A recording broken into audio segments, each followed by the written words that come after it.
हम सभी इस कथा से परिचित हैं कि भगवान गणेश के धड़ पर हाथी का सिर लगा है, लेकिन क्या आपने कभी यह विचार किया कि उनका वो असली इंसानी मस्तक कहाँ गया?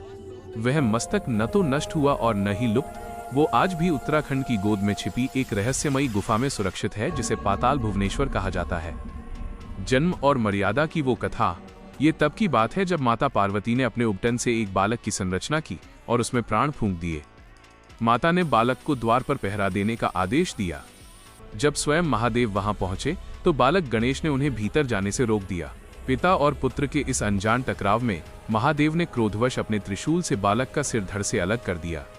माता पार्वती के विलाप और क्रोध को शांत करने के लिए गणेश जी को हाथी का मुख तो लगा दिया गया, लेकिन महादेव ने उस आदि मस्तक को स्वयं इस गुफा में स्थापित किया। गुफा के भीतर का दिव्य चमत्कार। पाताल भुवनेश्वर गुफा, जो पृथ्वी की सतह से 90 फीट नीचे स्थित है, किसी अजूबे से कम नहीं है। ब्रह्मकमल की बूंदें। गणेश जी के उस शिला रूपी मस्तक के ठीक ऊपर 108 पंखुड़ियों वाला एक अदृश्य ब्रह्मकमल विराजमान है। इस कमल से दिव्य जल की बूंदें निरंतर उस मस्तक पर गिरती रहती हैं। शेषनाग का आधार।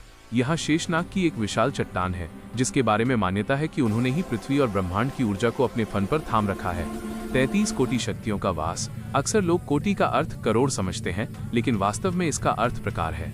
यहाँ ब्रह्मांड को चलाने वाली 33 दिव्य शक्तियाँ, 8 वसु, 12 आदित्य, 11 रुद्र और 2 अश्विनी कुमार सूक्ष्म रूप में विद्यमान है।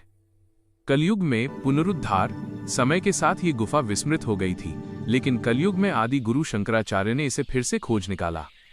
उन्होंने ही यहाँ तांबे के शिवलिंग की स्थापना की थी। कहते हैं कि यहाँ केवल पत्थर नहीं है, बल्कि जागृत ऊर्जा का प्रवाह है। जिसने इस पाताल नगरी के दर्शन कर लिए, उसने मानो चारों धाम और समस्त ब्रह्मांडीय शक्तियों का आशीर्वाद एक साथ पा लिया।